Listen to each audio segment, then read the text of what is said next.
Hi, Michon Lindstrom here at Kroger Field in Lexington, where Fayette County voters are still coming out to vote. As the day is growing later, the lines are continuing to get a lot longer.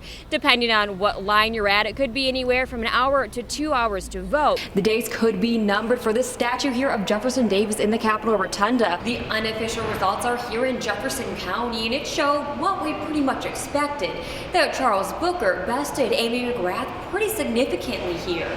Most calls to defund police departments don't mean a complete elimination of police.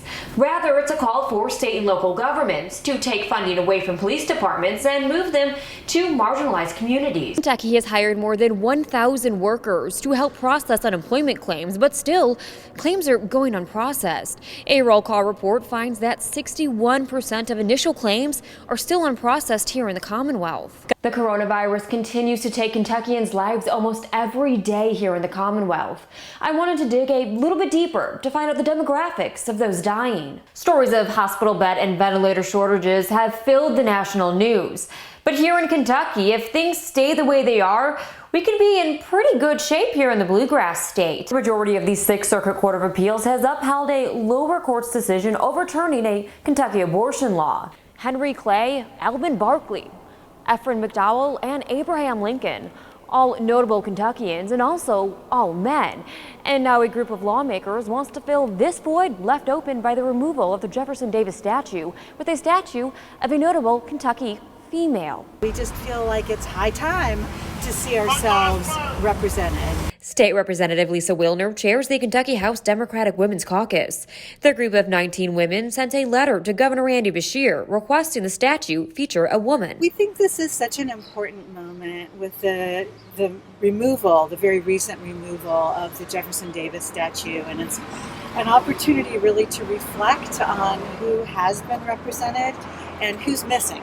Who's missing in terms of imagery in the Capitol. Wilner gave several options of who the caucus would like to see, including 5 who were African American women. Statue, especially of an African American woman. Can you imagine its unveiling what that would mean historically, and the folks who would see themselves represented in the rotunda of the Capitol for the very first time? Another suggestion, Martha Lane Collins, the first female governor of Kentucky, now only immortalized as a doll. First ladies, and in one case, Governor Martha Lane Collins, are represented not for their intelligence and their accomplishments and their aspirations, but for their fashion. That sends a very strange message, and in 2020, I think it's time to send a different message. In the meantime, Wilner wants to see the empty space used to educate visitors on notable Kentuckians that haven't received their due acknowledgement. So women, people of color, Native Americans from Kentucky, it's a fantastic opportunity to lift up the faces and the voices and the images of people who have been too long pushed to the edges. Another lawmaker has proposed replacing the empty space with a statue of Carl Brashear. Michon Lindstrom, Spectrum News. This was a failure. This was a failure. A Kroger on West Broadway Street in Louisville looted overnight, leaving members of the community feeling frustrated. So all my young people out here, I know you're angry. I know you're frustrated.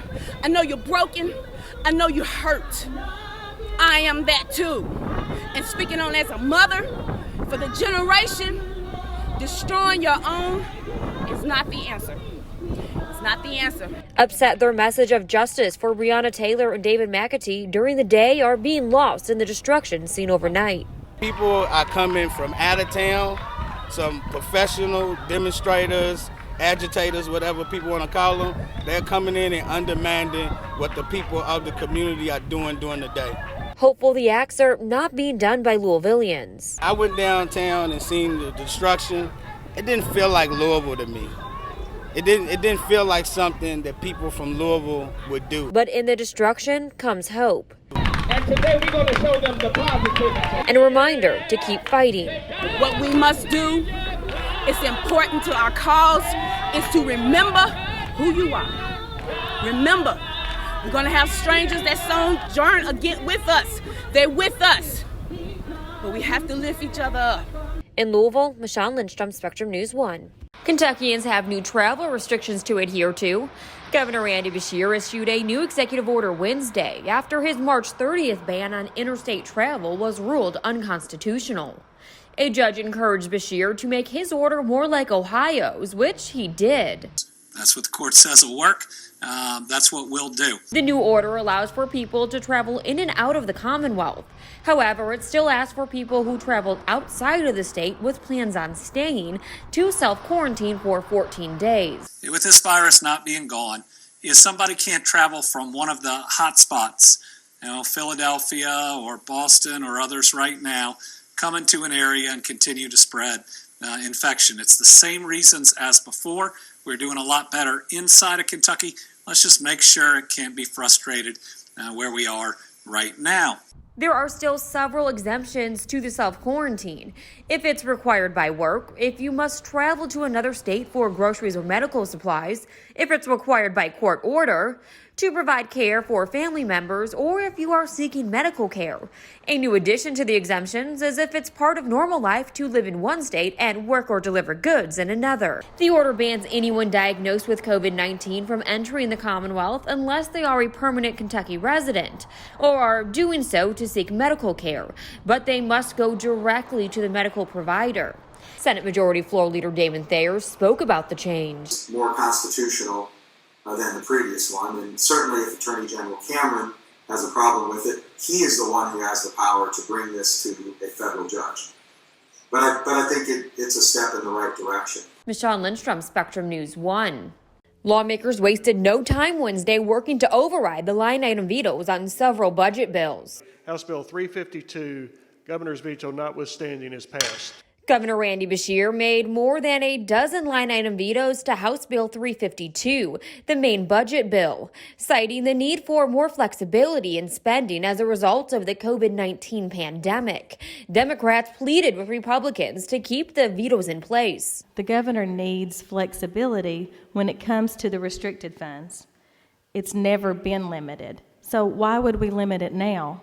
Let's have the courage to move forward. Let's give the governor what he needs in the administration to move forward. Republicans argued they gave him enough flexibility. We had no intentions of tying the hands, and I think that we can say in multiple items throughout this budget. We expanded the call center, a tremendous amount of money in that to make sure that we had access to people. But it seems like it's come on deaf ears and eyes today. Lawmakers also overrode House Bill 351, the revenue measure, despite claims that Beshear wasn't allowed to make line-item vetoes on the measure. But the governor overstepped his bounds and did not follow the law in matters of this veto. Mr. Speaker, the governor vetoes portions of 351 that are not consistent with Section 88 of the Kentucky Constitution. It is my opinion that these vetoes are invalid. Democrats defended Beshear's use of the line-item veto. If it walks like a duck and quacks like a duck and spends money like a duck, it's a duck. So we might call this not an appropriations measure because we cut and pasted some appropriations language and put it over into a revenue bill, but this is appropriations language. The two chambers also voted to keep the transportation cabinet and road fund budgets intact. In Frankfort, Michon Lindstrom, Spectrum News 1.